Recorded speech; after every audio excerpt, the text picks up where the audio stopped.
Hey guys, tonight we're diving into the creaky wooden bed frames and candlelit absurdity of medieval Europe's wedding night traditions. I'll be honest, you probably won't survive this emotionally. Between livestock under your bed, a bishop by the door, and your mother-in-law undressing you with a glass of meat in hand, you'll never look at your wedding photos the same way again.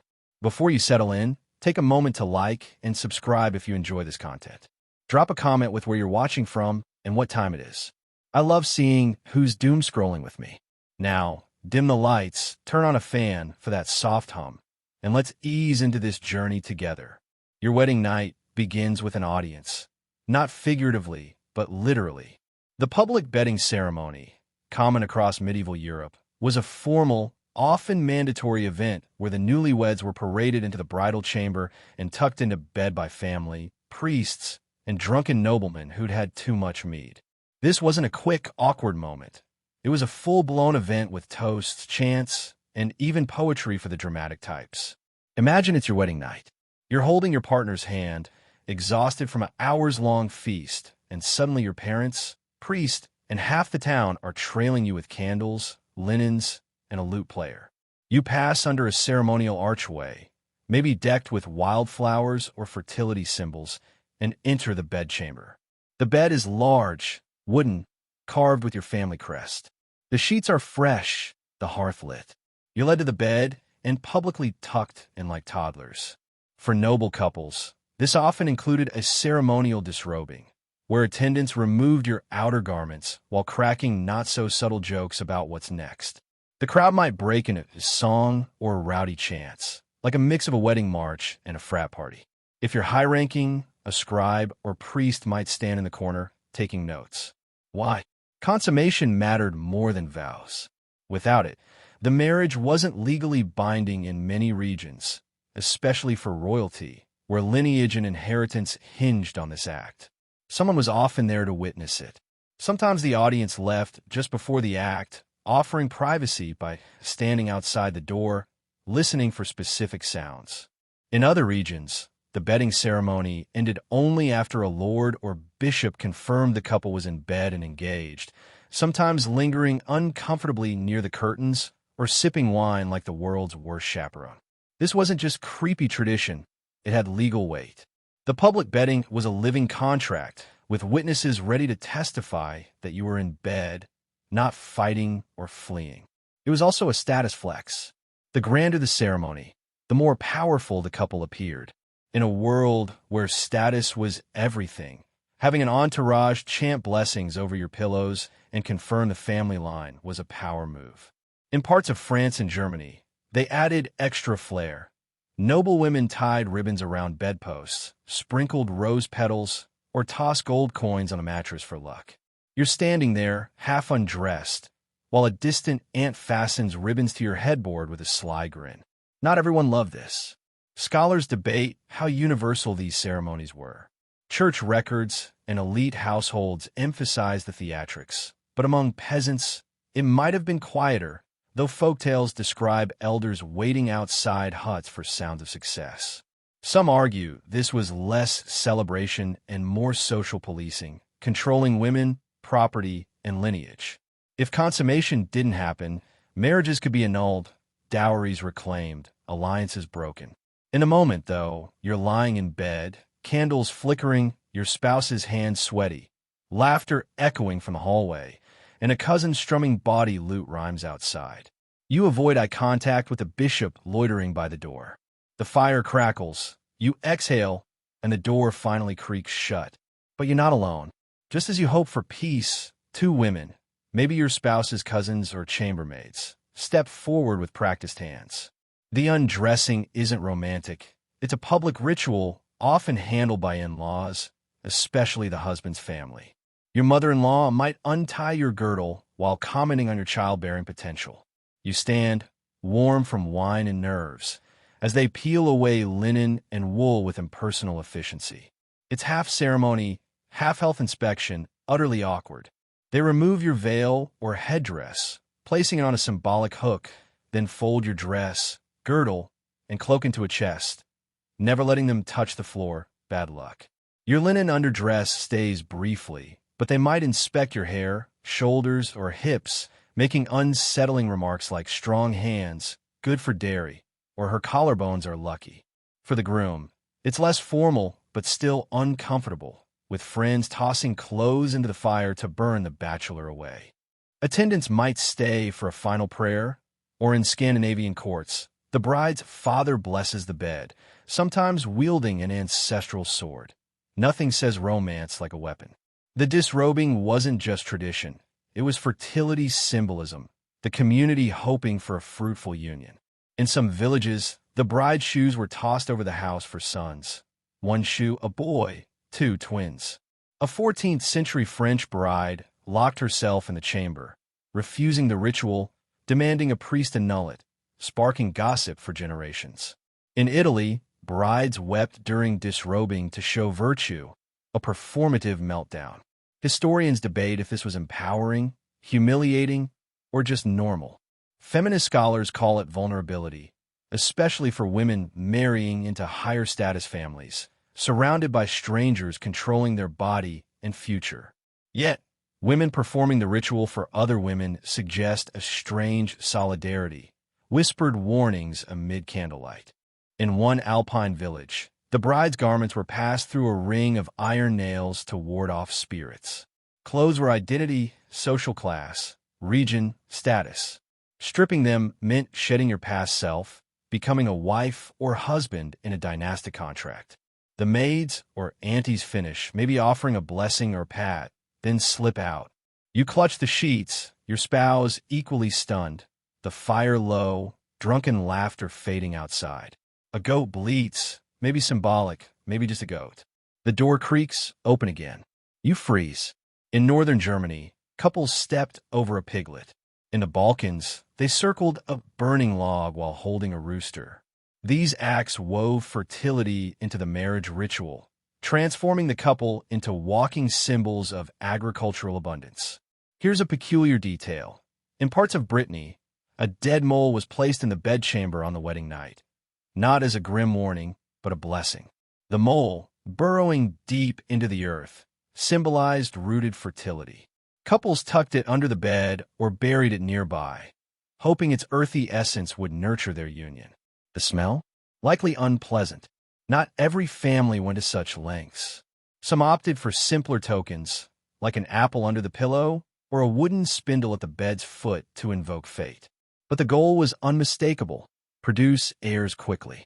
Medieval marriages weren't measured by love or respect, but by children, land, and legacy. Historians debate the seriousness of these fertility customs. Some view them as symbolic theater, reassuring anxious newlyweds and meddling relatives. Others argue their variety and persistence across centuries prove deep belief in their power. Even today, in some rural European pockets, traces linger: herbs, charms, whispered blessings, though hopefully not goat dung. These rituals weren't always gendered. While brides faced scrutiny for their childbearing potential, grooms weren't spared. Some families discreetly checked the groom's vitality before the ceremony, even preparing herbal potions for men to awaken the dragon, as a 15th century recipe called it. Ingredients? Garlic, nettle, raw egg, and rooster spur ashes. Cheers, Casanova. Back in the chamber, you pull the sheet over your head, trying to ignore the scent of herbs, relics, and faint goat musk. A protective bell, left by the midwife, jingles faintly. Your spouse sighs, perhaps still reeling from the sword, saint's femur, and herbal chaos.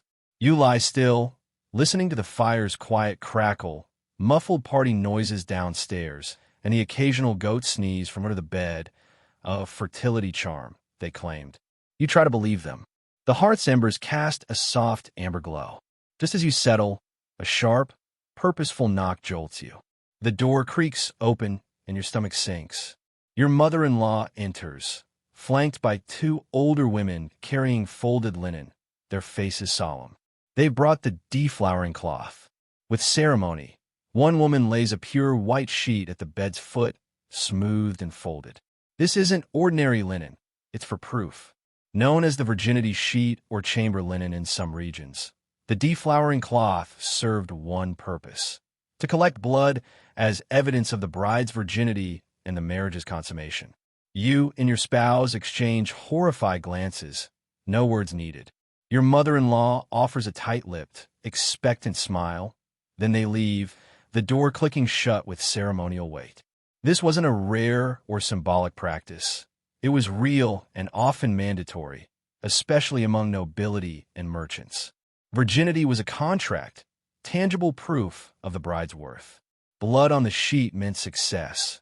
Its absence could lead to shame, annulment, or banishment. The cloth, often white and sometimes embroidered with a family crest, was a status symbol.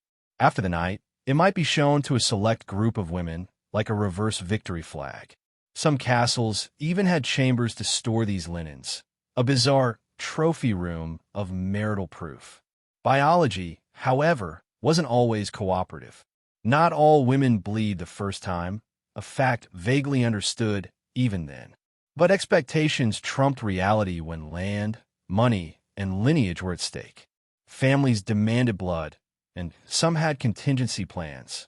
Brides might prick their fingers to dab the sheet or sneak in chicken blood. Handy and symbolically fertile. Midwives often coached brides through this trickery, knowing biology or consent didn't always align with tradition. In 14th century Spain, a noble bride used blood from a freshly killed pigeon hidden under the bed. Her husband didn't notice, and her family celebrated with a feast. Her cousins later copied the tactic, the pigeons less thrilled. The darker side loomed if the sheet showed no blood. A bride could face accusations of impurity, even if untouched, risking scandal, annulment, or punishment. A 15th century German legal case saw a bride's dowry revoked over an unsatisfactory sheet. Her appeal, blaming faulty linen, failed. Grooms weren't immune either.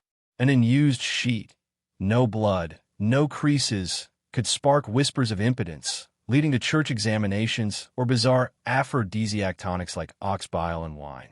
In Poland, brides ate honey and rabbit brain to boost chances of a male heir. Tasty? Doubtful. Some families treated the cloth as an heirloom, stored in cedar chests, passed down, even embroidered with the consummation date and a blessing, like a bodily guest book. Historians debate how widespread this was. Some say public displays were exaggerated by later writers. Others insist the practice was common but hushed in records. Either way, the cloth carried immense social weight. A stained sheet meant peace. An unstained one meant questions, consequences, and no second chances, especially for women. You stare at the stark white linen like it's a final exam. The firelight flickers, your spouse exhales, and you both know what's expected, along with the chicken feather and judgmental goat under the bed. No pressure. Then, muffled at first, a sound rises like a drunken tavern chorus, growing louder, unmistakably aimed at you. Boots scuff cobblestones, tankards clatter, and voices belt out crude wedding songs written by half-sober jesters. Welcome to the chivalry, the bedding serenade, or the loudest marital pressure campaign in history. Peeking out the window, barely clothed, you see villagers, family, and party guests below, waving torches, banging kitchen pans with spoons, playing flutes, viols, and drums. They chant your names, shouting personal suggestions. This wasn't just for royalty. From the Scottish Highlands to southern Italy, communities used noise and body cheer to urge consummation, whether you were a duke or a dairymaid. In France, it was called chivalry, meaning discordant noise. In England, chivalry or rough music. After the feast, pickled guests gathered in the courtyard or street below the chamber, lighting torches and launching into crude songs and chants. Lyrics range from playful, get the under, don't let her blunder, to graphic. In Italy, serenaders yelled, make love or go back to your mother. In Germany, they rhymed the bride's name with untranslatable farming metaphors. The crowd had expectations. Some demanded proof. A cloth, slipper, or bouquet tossed from the window to signal success. In awkward cases, they waited for the couple to wave from the window in night clothes, confirming progress. Closing the curtain only made them louder. A drum solo mimicked a war march, a kid started a chant, and a cousin shouted, "Show us the..." The sword, placed carefully between you and your spouse, carries layers of meaning in medieval tradition. It symbolizes honor, protection, lineage, and unsubtle masculinity. In some customs, it declares the groom's pledge of strength to his bride. In others, it's a spiritual stand-in for virility, lying there as a chaste offering while the couple rests beside it. Some grooms even sleep with a hand on the hilt, the blade glinting in the hearth's dying light, a cold, sharp presence in the bed. In Germanic and Scandinavian cultures, this ritual was elaborate. A family sword, passed down through generations, might be laid on the bed before the groom enters, or stabbed into the ground or a wooden stand, invoking ancestral witnesses. If it leaned toward the bride, it foretold fertility. If it fell, trouble loomed. In 13th century Hungary, knights performed a sword dance before approaching the bed, twirling and posing for elders' approval before shedding armor and joining their bride. Exhaustion? No excuse. Dance first, cuddle later. In darker contexts, the sword served as proof of restraint, especially when brides were too young for consummation. It acted as a vow of abstinence, sometimes for years, saying not tonight. In France and the Iberian Peninsula, a dagger or decorative cross might replace the sword, a sanctified barrier of morality. One Bohemian nobleman refused to remove his sword from his belt during the entire wedding, claiming family duty. His bride, unimpressed, brought a hunting spear to bed. Their marriage lasted 4 months. Scholars debate the sword's origins, a remnant of pre-Christian warrior cults tying manhood to metal, or a Christian reframe of pagan fertility symbols, substituting the sword for less subtle imagery. Either way, its presence is as bold as a trebuchet, yet oddly intimate. You lie on either side of the steel, eyes meeting across it, too tired to speak, overwhelmed by the goat under the bed, the relic on the table, and relatives likely still eavesdropping. You're waking up married in a world where even your sheets have a reputation. In some traditions, the first night demanded chastity, sleeping untouched, fasting, contemplating virtue. Consummation waited for the next day, after prayers and blessings. The sword became a test. Could you resist temptation? Most probably gave up by midnight. You barely sleep, the blade inches away, tradition's weight pressing down. The fire's last glow dances on the sword, then fades to darkness. A rooster crows, relentless, as if leading a militia.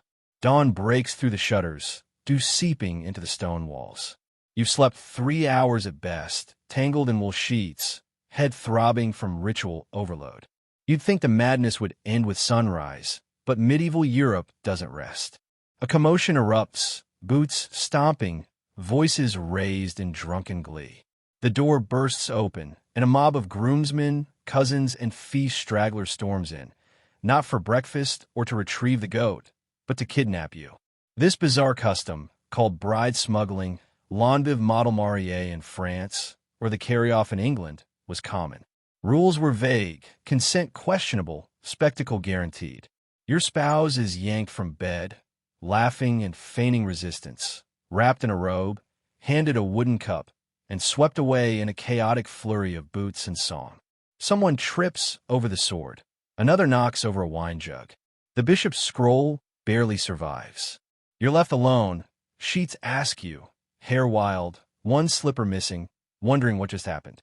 Bride smuggling, or sometimes groom smuggling, rooted in folklore, mimicked myths of bride capture, where grooms earned their prize through cunning. In Christian contexts, it became a community test. The groom's friends steal the bride, and he or the household bargains for her return. As the bride, you're paraded through the village, maybe barefoot or on a donkey, with townsfolk cheering and tossing petals or bread, signaling your shift from birth family to new kin, a light-hearted nod to patriarchy. If you're the groom, you might chop wood, herd animals, or pay coins to a mock captor to reclaim your spouse. Nobles faced grander challenges, mock duels or impromptu love poems. A 15th century Welsh bride was tied to a kitchen chair while her groom navigated overturned barrels, goose fat, and ladle-wielding relatives, earning the nickname barrel lovers. Some abductions lasted all morning, with neighbors offering eggs, coins, or rolls to ransom the bride, embedding her in the community. You weren't just marrying a person, but a village. Historians debate its tone, pure theater to extend festivities, or an uneasy echo of real bride captures, blurring jest and coercion. For couples, it was another hurdle in the marriage gauntlet, endured before collapsing into shared property and plowing.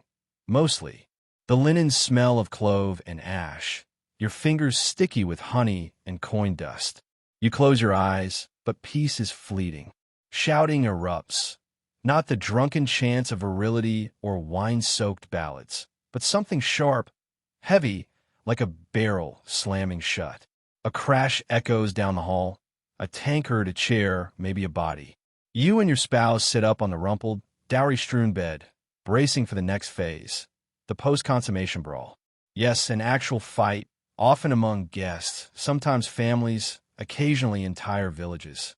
The morning after a medieval wedding was, in many regions, the perfect time for grudges to surface. Think of it as a pressure valve, not for hugs, but for haymakers. With the stress of public betting, family politics, dowry counting, and that chaotic bride smuggling, tensions boiled over. Some cultures even encouraged it. In southern France and the Pyrenees, this was the lit de querelle, the rite of quarrel, a staged scuffle to purge conflict before it festered in the new alliance. Another crash, a dog yelps, someone yells, "You owe me that duck," followed by, "It wasn't even your duck," and a thwack. A bucket skitters past, a lute string snaps. You peek out to see your cousin, shirtless and red-faced, dragged by his collar, while a one-shoed man swings a salami like a club. Another chases someone with a stale wedding loaf. The goat screams. You shut the door. In Slavic and Baltic traditions, the brawl symbolized the couple's resilience. If the wedding party could fight and survive, so could the marriage. Some households staged it, assigning roles. One to start, one to mediate, one to hide the wine. Rules? No weapons, no blood. Don't ruin the bride's breakfast. In the Low Countries, it was the brawl of good fortune. Before noon, it meant prosperity. Afternoon, a long but argumentative marriage. Dunking someone in a barrel signaled fertility. Torn clothes meant shedding selfishness. Two lost shoes predicted twins. In rural Croatia, a groom's uncle and the bride's grandfather fought over a chicken leg, escalating into a flour sack duel. Guests bet, the couple danced, and it was deemed a good sign. The chicken leg was lost forever. In your hall, chaos peaks. Ale spills, a tablecloth becomes a cape. Two women argue over a candlestick rolling toward the fireplace, each shouting conflicting prophecies. You and your spouse shrug, leaning against the doorframe, watching the absurdity. It's a release. After the weight of ceremony, you couldn't cry or complain, but now your uncle's dodging a flying honey cake, crawling into a barrel. The pressure lifts. Historians see these brawls as purposeful, woven into rituals to clear family feuds in a world where weddings merged estates and rivalries. Some ledgers recorded them alongside wedding details. Married on St. Giles' feast, brawl over spilled wine, resolved with 3 roasted ducks. Woodcuts show fists flying, chairs soaring, pre-sipping wine discreetly. As the dust settles, guests pant, laugh, shake hands. A flour-dusted man toasts to hot blood and cooler heads. The goat chews a belt. You slip your arm around your spouse, smelling of stew and pine smoke. The fight's done, the family bruised but bonded. Someone suggests settling it with dice next time. Another says archery. A bell rings before crossbows appear. It's time to dance on the bed. Relatives flood in, singing, clapping, boots muddy, spirits high. Time to dance on a marriage bed, a woman declares. You hope it's metaphorical, but no, they climb onto your mattress like it's a stage. In Ireland to Hungary, the bed wasn't just for consummation. It was a dance floor. Family and friends bounced, stomped, or jigged to bring joy, fortune, and fertility. A man does a sheep-like side hop, Another claps to a hurdy-gurdy's three-note tune. You and your spouse are pulled onto the creaking bed, barefoot, like royalty at a barn dance. The swords kicked aside, dowry coins scatter, no one cares. The crowd bounces, shaking posts, chanting nonsense with possessed energy. The bed is sacred, the household's womb, roused to awaken fertility and banish bad omens. In France, it was La Danse du Lit, led by the mothers, bouncing and chanting. In England, bed thumping prioritized noise. The louder the creak, the stronger the union. Your spouse nearly topples into the relic table, catching themselves with a grin. You steady them, stumble, and collapse together. The crowd cheers like you've won a joust. A flower crown lands on your head. A toddler's plopped onto the bed, waving bread like a scepter. Bring more children, someone shouts. In Scandinavia, couples performed a step, one foot on the bed's edge, one in the center, spinning in unison to align energies. Stumbling meant arguments. You try, collapse laughing, and someone calls it love. In a 15th century Austrian village, guests leaped over the couple like livestock hurdles, testing limberness post-cider. One sprained both ankles attempting a triple flip, immortalized in local lore. The mattress now reeks of cider, garlic, rose petals, and wet sock. A boot's under your pillow. The goat judges. The dance is a communal spell, magic, bonding, insanity. Anthropologists call it a celebration of presence, blessing the couple's life. The bed has been danced, someone shouts. Revelers climb down, giggling, brushing robes. You sip apple wine, possibly with hair in it, past caring, fully medieval. Then the floor creaks. A wide-eyed priest darts in, muttering Latin apologies, diving behind a tapestry, then into a wardrobe. The hinges betray him. Lavender and panic linger. This is hidden spiritual supervision, a debated tradition in pious households. A priest, concealed nearby, behind a curtain, in a crawl space, ensured the consummation's sanctity, guarding against sin or demonic interference. In Hungary, one recited prayers within earshot, dozing off mid-task. In Bohemia, a priest left notes on sins avoided for a couple. In Bavaria, a priest's garment or book sufficed, but zealous households demanded the real thing to ward off fairies or incubi. In rural Spain, El Susurro Sagrado had priests murmuring scripture like "Be fruitful and multiply" from behind.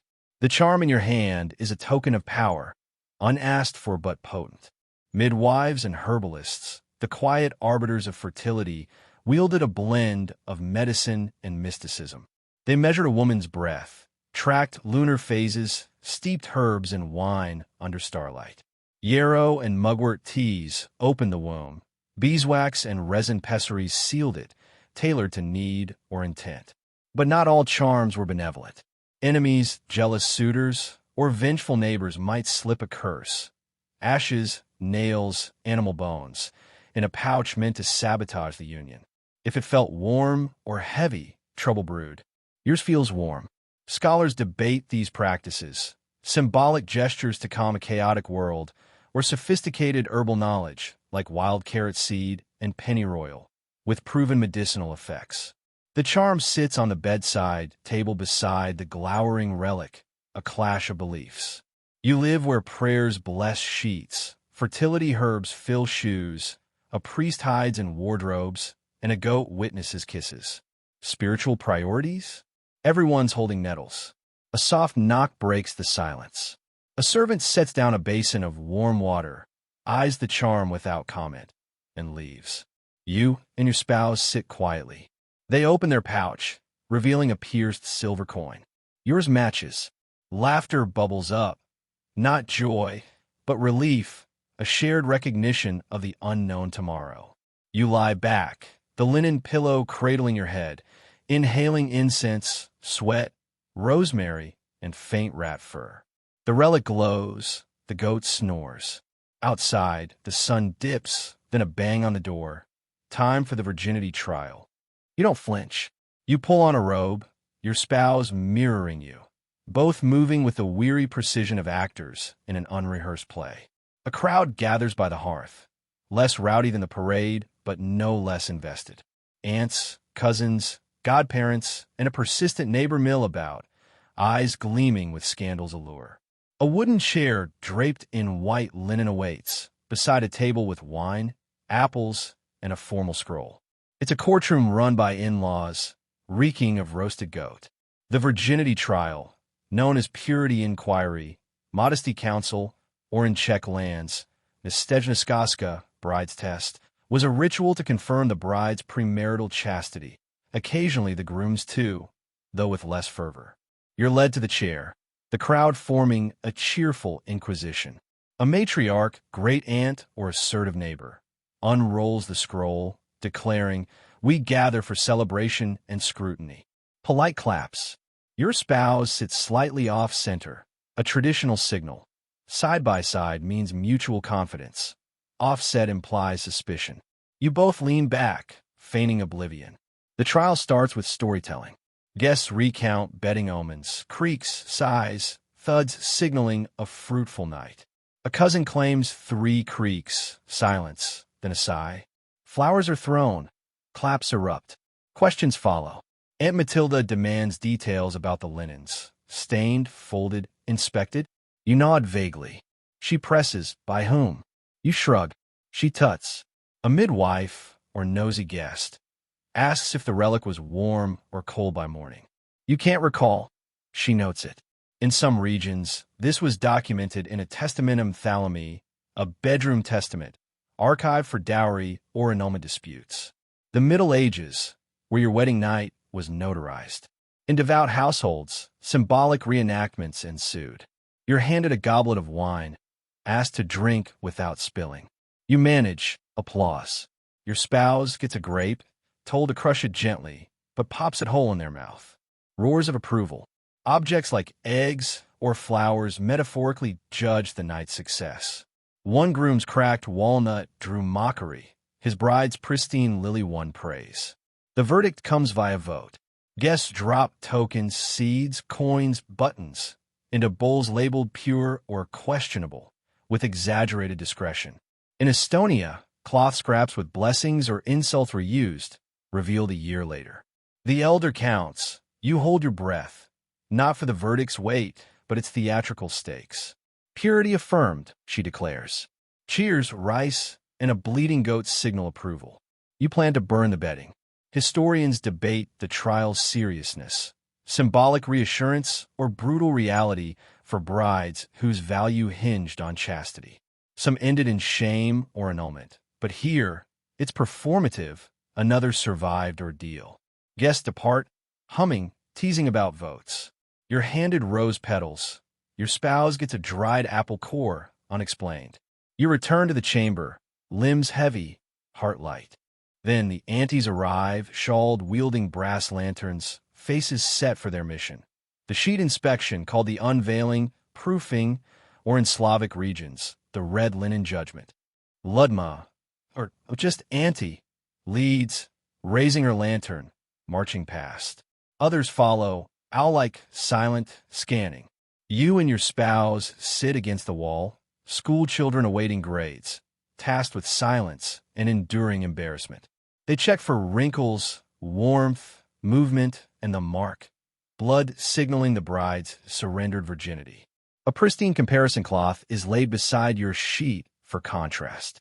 Murmurs of adequate, present, faint, honest deem it passable.